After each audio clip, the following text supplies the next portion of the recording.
Thank you so much, Oscar. I'm excited to be here this morning and to welcome Eidos, Crystal Dynamics, and the team of Square Enix Montreal to the Embracer family at closing. I would like to personally say that, already since I were teenager running my mail order business in the mid-90s, remember the first samples of Tomb Raider on Sega Saturn shipping. I've been super excited about that IP and obviously being part of this industry the past 3 decades. We have all been following the successes of many of these IPs and studios we will talk around today. So without further ado, I would like to welcome the team members to this call, and to start with Phil Rogers. Hi everyone, good morning. My name is Phil Rogers, and today I am the CEO of Square Enix in America and Europe. Happy to be here. Hi everyone, I'm Scott Amos, the head of studio at Crystal Dynamics, and I am delighted to be here as well. And I'm just thrilled that this is my 30th year making games, and I've loved every minute of it, and I can't wait to see what our future is going to look like. It seems so bright. David? Bonjour. Hey, Ala. Hi, everyone. I'm David, head of the Eidos studios. Very happy to be with you today. Patrick? It's great to meet everyone. I'm Patrick No, head of studio for Square Enix Montreal. I'm one of those that had a chance to start the studio 10 years ago, and today I'll be talking about mobile. Lars? Thank you, everyone, and very welcome to this call, and soon very welcome to the family of Embracer. So before we jump into the studio presentations, I would like to take you through the high-level transaction summary. I will come back to that in the end of this call. But the acquisition rationale for this transaction is obviously Crystal Dynamics and Eidos Montreal is 2 of the most well-reputable AAA studios in this industry that has been around for decades in the case of Crystal Dynamics. The transaction goes with iconic IPs such as Tomb Raider, Deus Ex, Thieves, and Legacy of Kain, and others.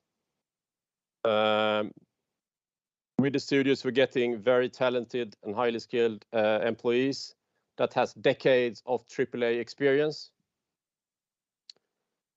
The studios comes with a very exciting pipeline of new installments and original IPs, including a new Tomb Raider game.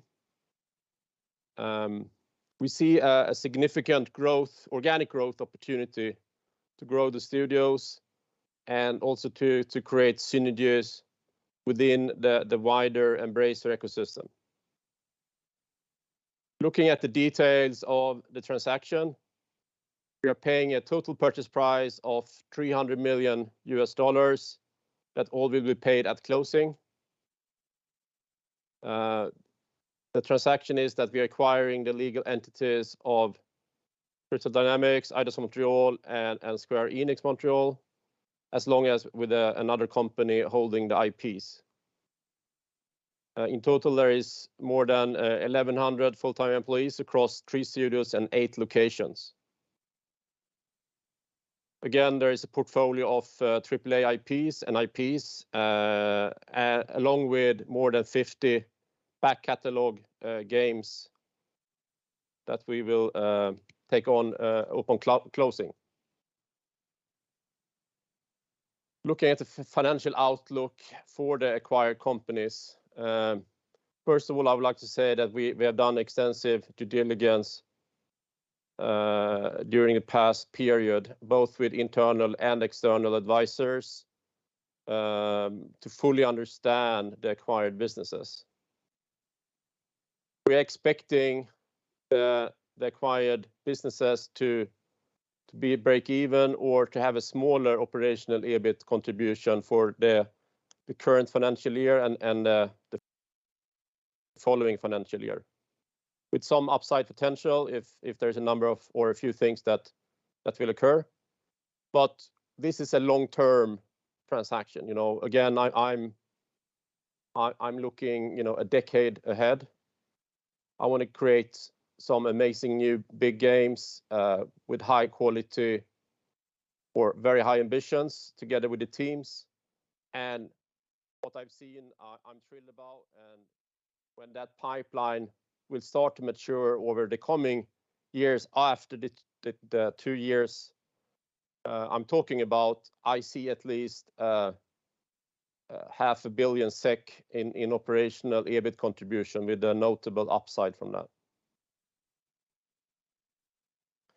So looking at the financing and the current trading, so we have secured long-term debt funding commitment of 4 billion SEK, and we have extending another loan of 6 billion SEK to become a long-term. So with the inclusion of the new facility, we have more than